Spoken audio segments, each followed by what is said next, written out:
de janvier sera consacré à la colère. Son titre, Les éclats de la colère. Que peut-on dire de la colère? La colère n'a pas bonne presse. Ce n'est pas quelque chose de bien, c'est quelque chose qu'il faut éviter.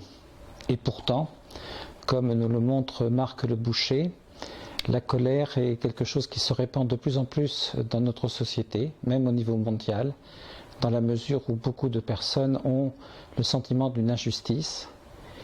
Et c'est là où peut-être il faut réévaluer ce qu'est véritablement la colère. La colère, plus qu'une attitude morale ou amorale ou immorale, c'est d'abord un sentiment.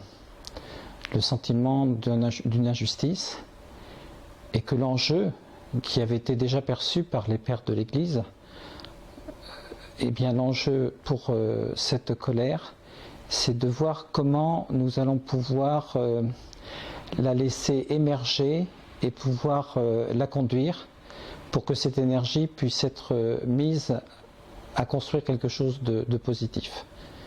Il y a l'article d'Odile Leclerc qui traite du petit exercice, qui est particulièrement intéressant pour aider, je pense, chacun d'entre nous à voir comment il peut trouver les moyens de bien comprendre, de bien percevoir ce qui se passe et trouver les moyens, à partir de là, de pouvoir orienter cette énergie vers quelque chose de constructif et non pas vers quelque chose qui a tendance à détruire.